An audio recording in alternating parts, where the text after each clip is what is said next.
Hello and welcome. I'm Debbie Bergio. We are joined today by Isabel Tom, the author of The Value of Wrinkles. Isabel, I am so thrilled to be able to talk with you. I've read your book, I loved it, and just kept finding myself going, yep, yep, and then going, wow, that's a really great idea. So I Well, just think thank you. it's, I'm excited to be here, and I'm really honored that you took the time to read my book. oh, of course, like I said, it was a pleasure. Please, how did you, I mean, you're obviously a young person. Can you give us a little background about how you came to write The Value of Wrinkles? Because I know it's part of your story. Sure, absolutely. So, I this could be a long story. I grew up living in a house with my grandparents. It was a multi-generational household, and my grandparents happened to live a very long time. Um, I lived in the same household with them, aside from leaving for 4 years to go to college until I was 26. And my grandpa passed away at 98. After I moved out, my grandma lived like, I want to say like 8 more years, and she lived to 102. Oh, wow. So I was about 35 when she passed. And there are a couple things. I looked back and I realized, wow, I've been so blessed to have had that relationship with my grandparents. Um, I guess I'll go to the professional side. When I graduated from college, my first job out of college was at a retirement community. And I think it was like the first few days I was hooked. It wasn't what I expected. And so since like 21, when I first started that job, God just developed this passion in me for the older generation.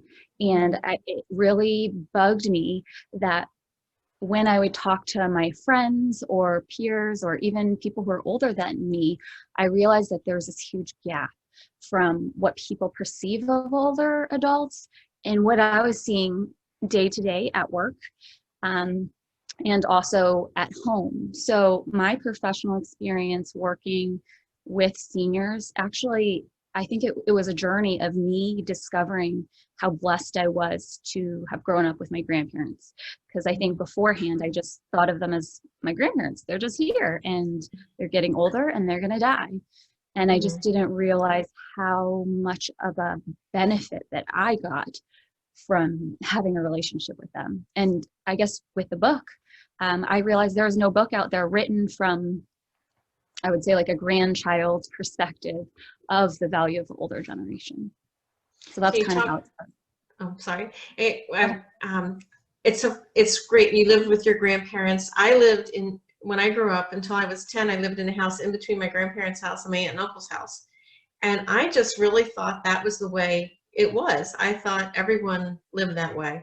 And so that value of being able to walk around the corner of the house and walk right to my grandparents' house, it was, I guess I took it for granted because, like I said, I thought that's how it was. But you mentioned benefits of growing up, of living that way. What would you think are some of the top benefits that you've taken away from that experience? So first, I want to say that you were mentioning how you probably took it for granted, and I would say I think that's as a child, that's what happened to me. And I don't think I realized it. I still Mhm. continue to learn and see the benefits. So I think as a child, it wasn't like I was super appreciative and telling, my parents, thank you for letting me grow up in this situation. It was more the opposite. But when I look back, I see that I'm the youngest of three. So one of the things is I realized that having my grandparents there in our house gave me an extra layer of, love Mhm. that and attention because our parents, and I'm a mom, three young kids too, and parents don't always have the time to give their kids the attention that they want and they need. And so having grandparents there gave me that extra layer of love, adoration, attention that I believe helped me build a resilience for life and for different hardships, just Mhm. to know that I was loved. It's not like they did anything special, but they were always there and they really cared about me. Yeah, those two things are very special. But yeah, being able to cook with my grandmother and play cards and play games and just hang out was just such a gift. So and you got to do that in your home.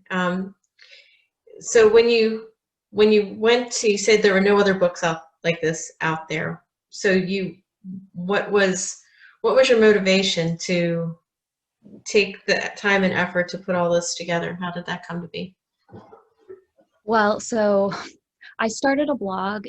I've always loved writing. I've never done it professionally, but I started a blog actually in 2010, I believe, it was called About Being Old, because every time I talked to peers and I would find out that I was working with the older generation, I would just get these looks like, that's really interesting. That's really unique.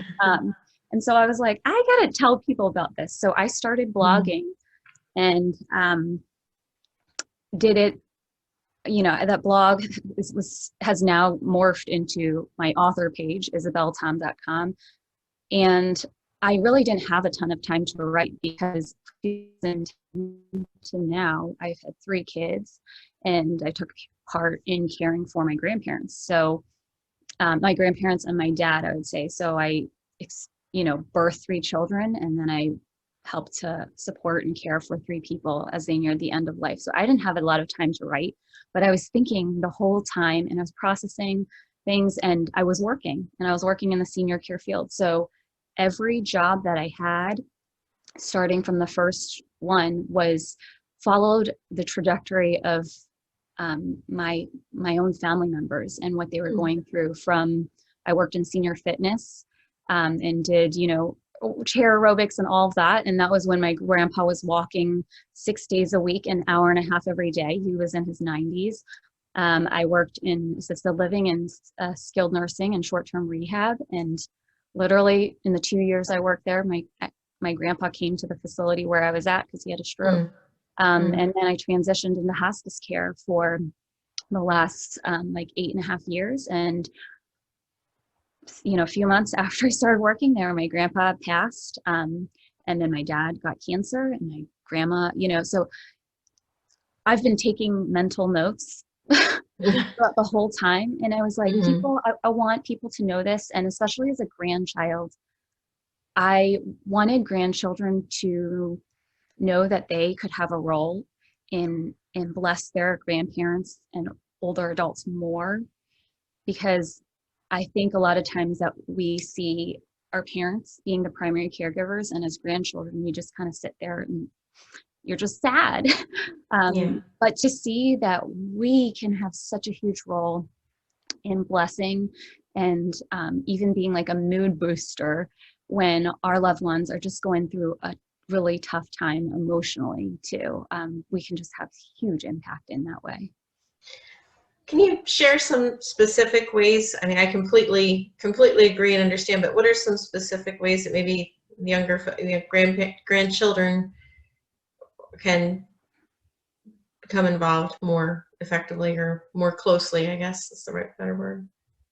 Yeah, so actually during this time with COVID and everything, a lot of people have been asking me, like, how do you connect with grandparents and get your children to appreciate their grandparents and want to reach out to them?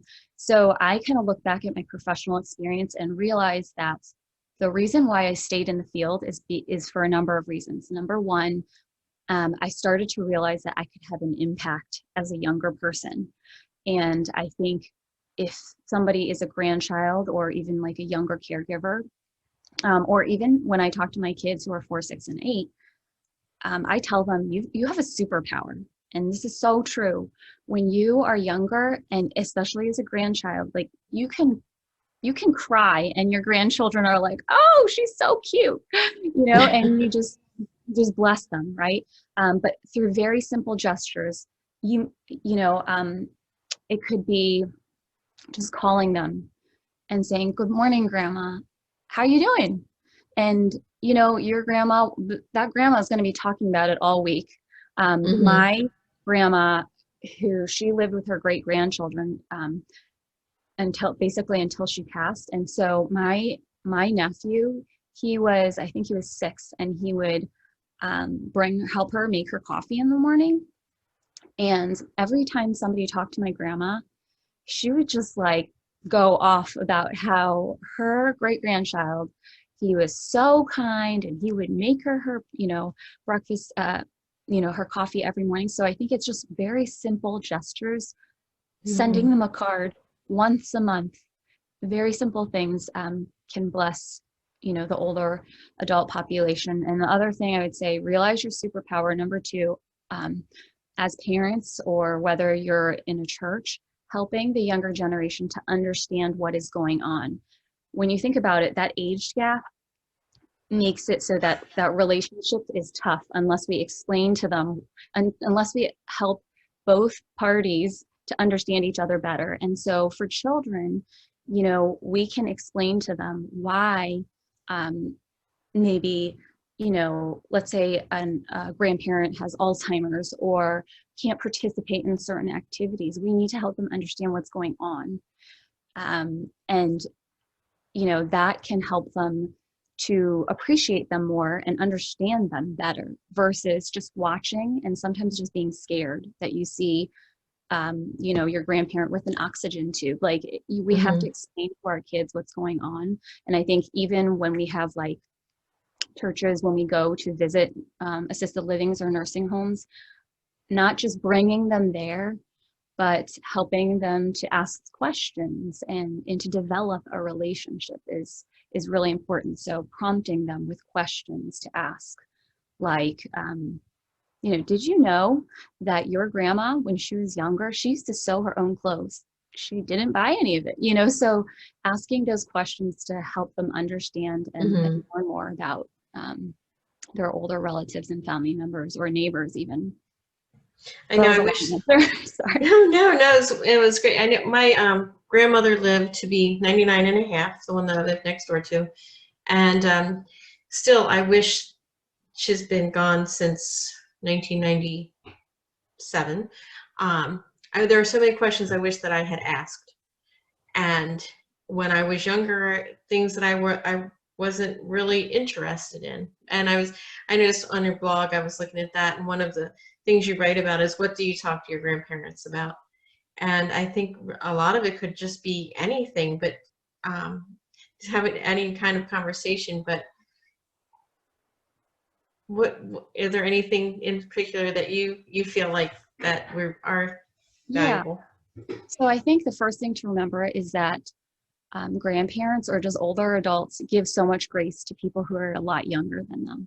So they Mm, are just they're just honored that you took the time to talk to them.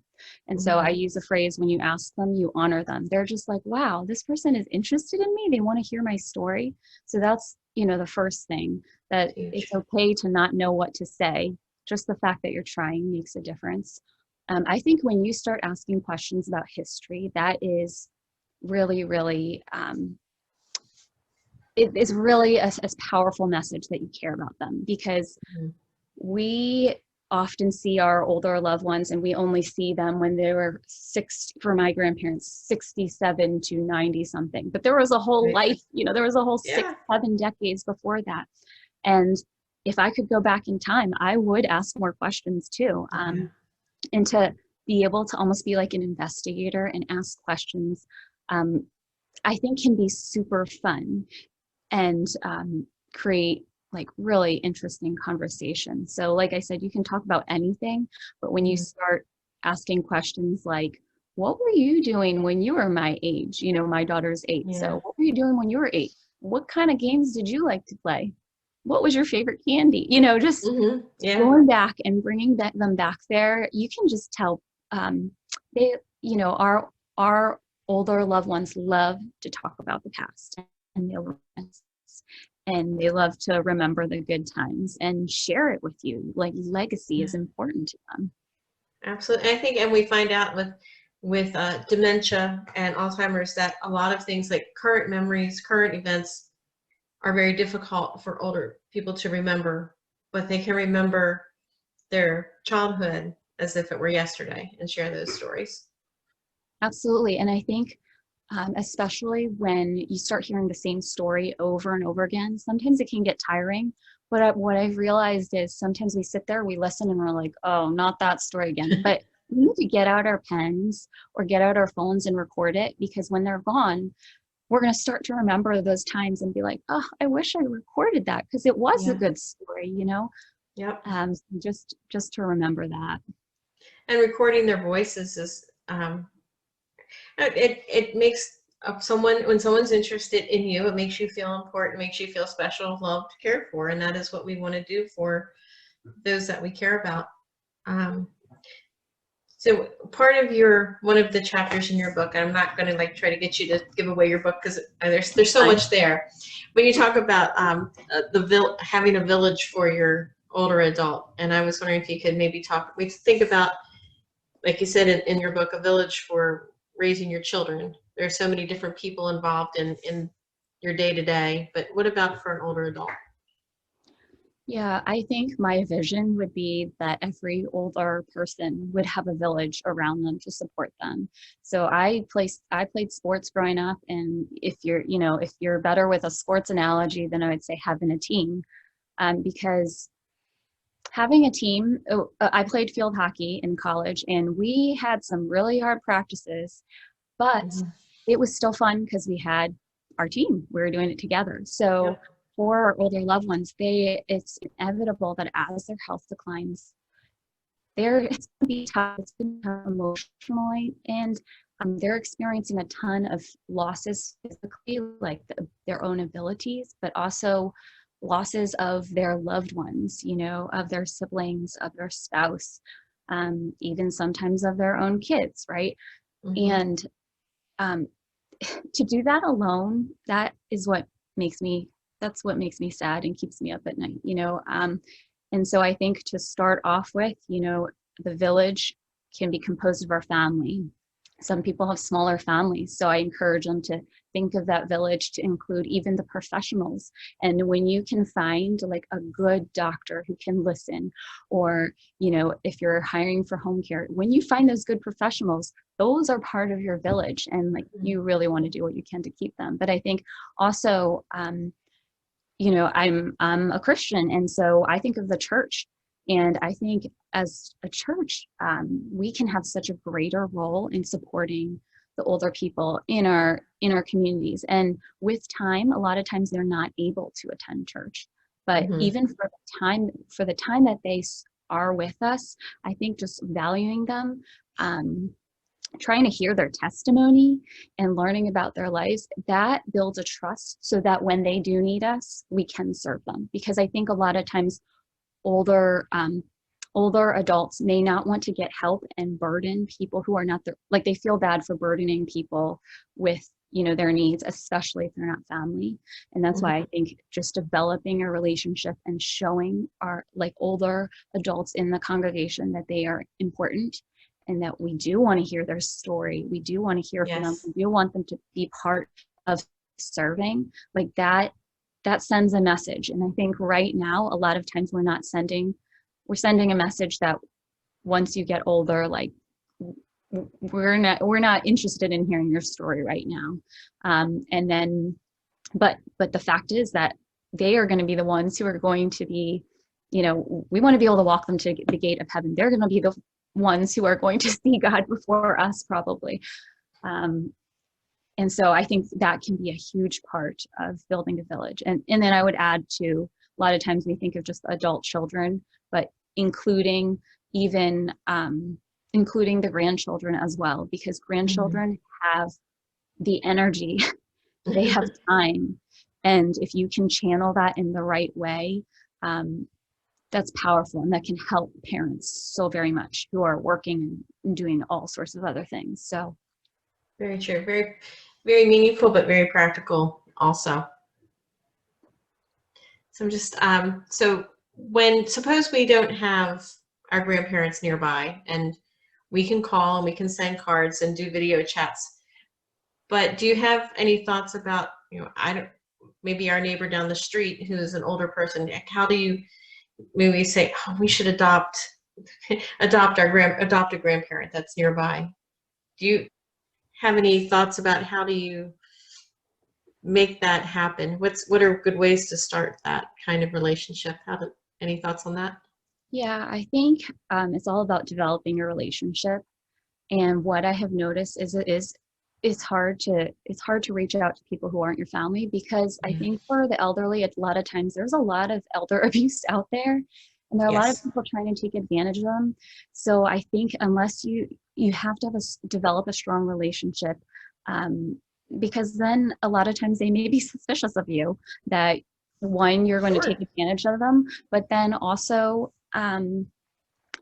I think, and I'm going to, talk about this as somebody who's grown up in the church, especially, I think we have this senior service project mentality, that we go to nursing homes and assisted livings and we serve the elderly. We serve the elderly, but not that they, can serve us and that we can Yeah. benefit from them. I think it's got to be a relationship where we show that there is a mutual benefit. So, reaching out to your elderly neighbor and asking them like a question where you can learn from them. So whether Hmm. it's like, what is your, what is the recipe that, as a mom, I'm having trouble making dinner every night, and like my kids, they're getting tired of the things I'm making. Like, Mrs. Smith, like, is there a recipe that you have used throughout the years that like Yeah. really worked for you? And so I remember one of the residents, or actually a number of them, this is when I was in my 20s, before I had kids. I would have asked for more recipes otherwise, but I would ask them and say, what's like your go-to recipe that you have done, so many times? And they would write down their recipes. I even have one that is like, I think she was in her 90s. It was very shaky handwriting, and she wrote a recipe for me. Um, so showing that you want to learn from them, Hmm. because we can learn from them, whether it's like Absolutely. something practical, or I'm part of community Bible study. So my Bible study group has always included people, it's usually stay-at-home moms and then people who are retired. So I have gone to Bible study and asked, I could not get my kids in the car this morning, and I have no idea what I'm going to do. It's driving me crazy. Yeah. And somebody's saying, you know what I used to do? I would put a treat at the car seats so that they would run into the cars to get that, so just knowing that, I mean, this is for any person, whatever age they are, but especially for people who are older. They have decades of experiences that they can share with us. And whether they made a mistake or not, we can learn from their mistakes too. So I would just say asking questions, remembering that it's a mutual relationship, so that they don't think that you're calling them. I think in the beginning of COVID, it could, there was all this in the media. It was, like talking a lot about the elderly. So a lot of people were trying to reach out to the elderly, but I think sometimes I got this sense that the older generation, some of them felt like, I don't like being viewed as like the helpless person here. Sure. Yeah. So to see it as that type of relationship, a mutual relationship. And there's so much experience, so much wisdom to be shared, lifetime of wisdom, and to be able to build that relationship and learn. And you're asking, and not just, you're talking about ministering to older adults, but it's really with, and it's making it, like you said, a team, and that those older adults are part of that team of how you grow, how we as younger, can grow in our Yeah, wisdom and I think experience. that physically, as a younger person, I can offer assistance because physically I have the energy, I might have enthusiasm too. Um, but the older generation, they can offer not just wisdom, insight, they can offer us a long-term perspective that is really beneficial to us. So kind of Hmm. like supporting each other in that way. And if it's a neighbor, realizing that, whether it's saying regularly offering, I would say the first time you offer, they're going to be like a little suspicious. But if you Hmm. regularly offer every month, would you like me to help you mow your lawn? Or I noticed you're having trouble with this. Would you want me to take a look at that? When I was writing my book, I interviewed older adults at different ages. And one lady, she was in her late 60s, and she said, I I feel bad every time my kids visit me. I have all these things to ask them to do. And so we Yeah. don't actually spend a lot of time together. Or so I have all these needs. And she said, it would just be nice to have somebody come once a month and say, like, what can I help you with? And sometimes it may be just, Wow, I need yeah. to get that box from up there and I cannot get it, or it's going to be really dangerous for me to get those, dishes from the top of the cabinet. Could you help me? So regularly offering to help, let them reject you. That's okay. Yep, yep. And just showing that you are willing to help if they need. Great ideas. Great insight.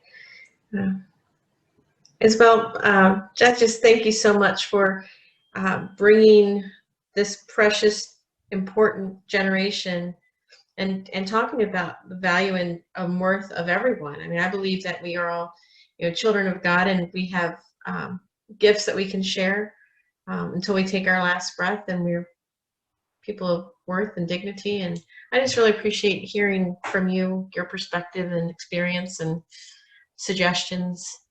And I just really appreciate it. Yeah, thank you so much for having me. I just want to add one last thing. I think Absolutely. a lot of times, whether you're in the church or not, we all want to do good works, right? So I think we think about serving the homeless and helping the poor. And sometimes we think we have to go overseas to, do really noble things. But serving and loving and caring for the older generation, that's something that you can do right here. And that's something that there is a huge need. And you don't have to be, you don't have to go to school for it. It's just a matter of kindness and developing that relationship. So I would just really encourage you guys, your audience, feel free, stay in touch. My website's isabeltom.com. And my hope is actually to start a podcast where I can feature different older adults and the things that they've learned in life and Oh, the wow, that'd be wisdom that they great. have, because I feel like a lot of times during this time, we're very disconnected from the older generation just because of distance sometimes. And so just to help people to see that, what type of wisdom and lessons we can learn from them. So that's something to stay tuned for. Or if you have an older person who you think has something to share, please reach out to me. Oh, that'd be excellent. I'm looking forward to hearing your podcast. No, I am. So again, thank you so much. It's been wonderful spending this time with you, and I hope you have a wonderful day. All right. Thank you so much, Debbie. Thanks for having me. Thank you. Take care.